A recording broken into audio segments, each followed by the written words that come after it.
E na sessão extraordinária de agora de manhã, os ministros deram continuidade ao julgamento de 3 ações declaratórias de constitucionalidade que tratam da possibilidade da prisão após condenação em segunda instância.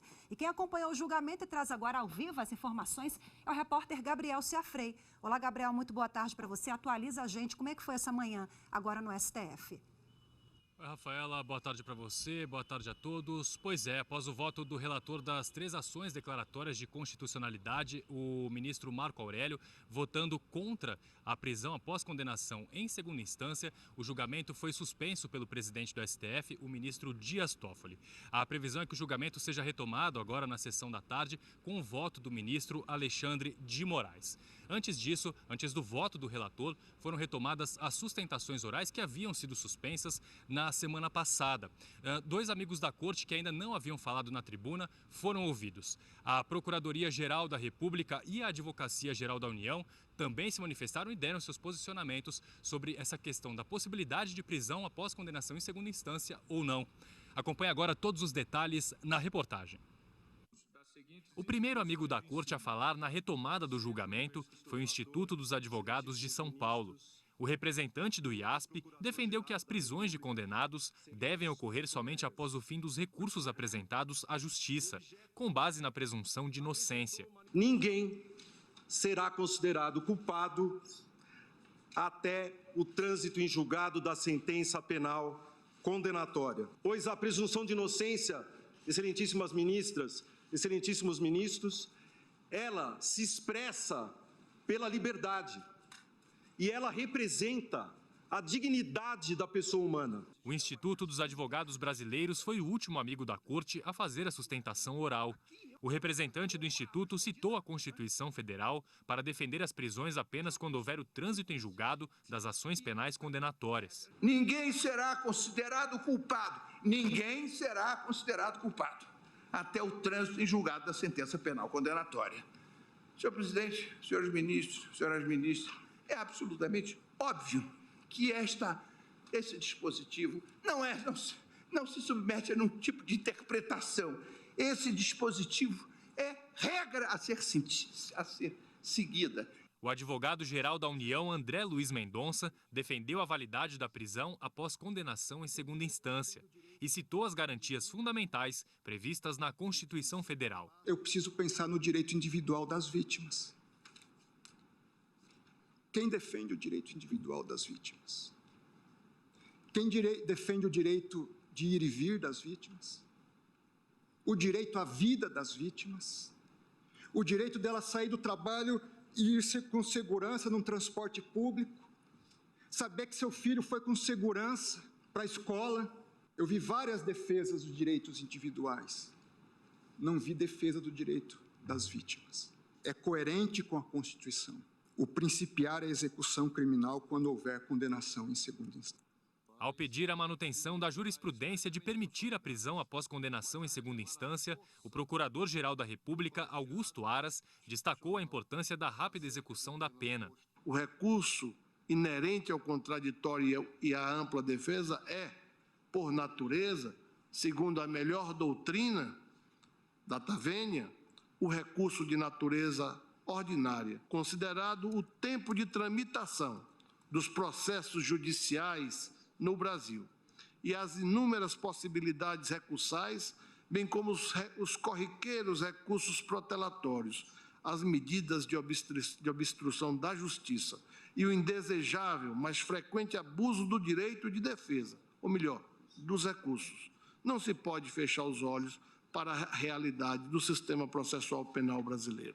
A Procuradoria-Geral da República levantou uma questão preliminar de que o Supremo não poderia mudar a jurisprudência definida em 2016 em tão pouco tempo. Questões preliminares ainda podem ser analisadas pelo plenário. O primeiro a votar foi o relator das ações, ministro Marco Aurélio.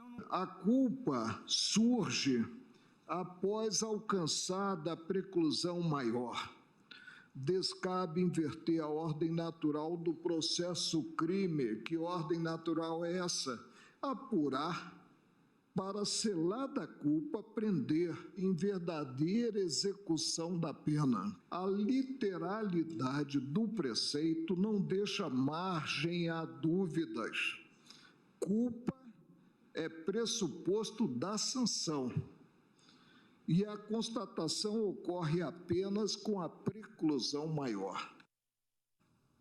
E quem também acompanhou a sessão e conversa agora com a gente é a nossa consultora jurídica da TV Justiça, Gisele Reis. Gisele, boa tarde para você, seja bem-vinda. Obrigada, Rafaela, boa tarde. Bom, nós acompanhamos agora pela manhã, tivemos 2 amigos da Corte, Amit Cury, em seguida a AGU e PGR, Procuradoria-Geral da República e Advocacia-Geral da União. O que você destaca em relação a essas 2 sustentações orais? Foram mais ou menos na mesma linha?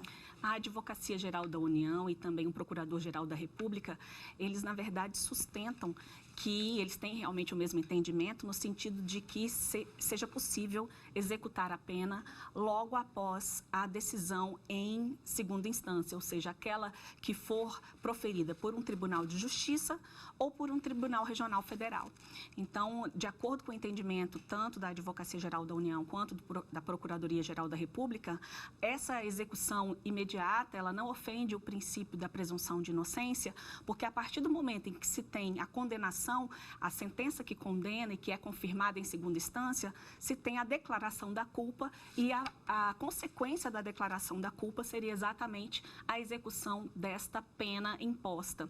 Então, de acordo, por exemplo, o próprio advogado-geral da União falou muito sobre a questão dos princípios, das garantias individuais e lembrando que, ao lado do princípio da presunção de inocência, é importante também garantir os direitos das vítimas desses ilícitos penais. Então, as 2 manifestações foram basicamente no mesmo sentido, ou seja, para a declaração da constitucionalidade da prisão em segunda instância. Quer dizer, uma mesma Constituição Federal tendo aí interpretações diversas, né? Agora vamos para um momento muito aguardado agora de manhã, que foi o voto do relator ministro Marco Aurélio. Na semana passada ele leu o relatório, hoje concluiu já o voto, né? Concluiu integralmente o voto dele. Como é que foi a linha de raciocínio do ministro? Bom, o ministro Marco Aurélio, ele trouxe, né, na sua fundamentação, toda a evolução do Supremo Tribunal Federal em relação à jurisprudência, né? Porque nós tínhamos aí até 2009, o Supremo admitia a prisão após a condenação em segunda instância. De 2009 a 2016 houve uma alteração dessa jurisprudência e aí passou-se a exigir o trânsito em julgado, que significa o esgotamento de todas as vias recursais. E em 2016 nós tivemos uma nova alteração, né, por meio do julgamento de um habeas corpus e também de um recurso extraordinário com agravo, julgado pelo plenário virtual, no sentido de que seria possível, né, retomando daquele entendimento anterior de 2009, no sentido de que seria possível executar a pena logo após essa condenação. Então, o ministro fez primeiro esse panorama e ele entende, ele se manifestou contrário à possibilidade, né, dessa execução imediata da pena. Para o ministro Marco Aurélio, a prisão ela é uma medida excepcional, ou seja, só deve acontecer em casos específicos. E tem um detalhe muito importante que o ministro esclareceu. A execução provisória, ela exige que as partes, caso haja uma mudança de entendimento, voltem ao estado anterior. E que a liberdade seria impossível de você restabelecer a liberdade de quem foi preso, caso haja, por exemplo, uma sentença, uma decisão de absolvição no futuro. Então, para ele, é preciso que se respeite a Constituição Federal, dando-se essa interpretação ao artigo 283 do Código de Processo Penal, que condiciona a execução da pena a uma sentença transitada em julgado, ou seja, depois de esgotado todas as vias recursais, não só do Tribunal de Justiça, mas também num eventual recurso especial no STJ e um eventual recurso extraordinário no Supremo Tribunal Federal. Agora, Gisele, com base no voto do relator, como é que fica a questão prática, né? Claro que nós temos os votos de todos os demais ministros, mas seria o chamado ex tunc ou ex nunc? Quer dizer, se vale a partir de agora ou se vai abarcar também processos anteriores? Rafa, o ministro Marco Aurélio especificamente, ele não adentrou nessa questão quanto aos efeitos. Mas o que nós temos? Uma lei, quando ela é uma lei, quando ela é promulgada, ela tem a presunção de constitucionalidade. Então, essa presunção, ela só pode ser afastada por uma decisão da Corte Constitucional, que no caso é o Supremo Tribunal Federal. Então, assim, a princípio vai depender da decisão do colegiado, e aí eu acredito que essa questão da modulação dos efeitos, né, que, como você pontuou, isso é bem provável que seja analisada pelo colegiado, pelos 11 ministros, né, que compõem o plenário do Supremo Tribunal Federal. Mas o ministro Marco Aurélio esclareceu que, na visão dele, situações excepcionais poderiam ser resolvidas com base, por exemplo, na prisão preventiva, que permite a prisão daquelas pessoas que são consideradas perigosas, que pretendem fugir ou que têm ali indícios de que elas estejam intimidando testemunhas. Então, existem circunstâncias específicas que admitem a prisão em qualquer fase do processo, como a prisão preventiva, além de outras prisões cautelares, né? Mas especificamente a prisão preventiva, ela poderia, né, se fosse o caso o juiz entenda que seja necessária, no momento de uma decisão condenatória, não gerar automaticamente a prisão por conta da condenação, mas viesse a ser justificada, se fosse o caso, com base numa prisão preventiva. Então, assim, na visão dele, todo mundo que está preso, em decorrência da prisão imediatamente, né, decorrência imediata da condenação em segunda instância, ele entende que deveriam ser colocados em liberdade. E primeira em preventiva, que é aquela que não tem um prazo determinado, pode ser renovada? A preventiva não tem prazo, então, por não ter prazo, ela fica enquanto aqueles requisitos, né, estiverem presentes, que são os requisitos do artigo 312, ela vai se prolongando no tempo, ao contrário da temporária, que tem prazo estabelecido. Obrigada, Gisele, pela participação mais uma vez. Boa tarde. Obrigada eu.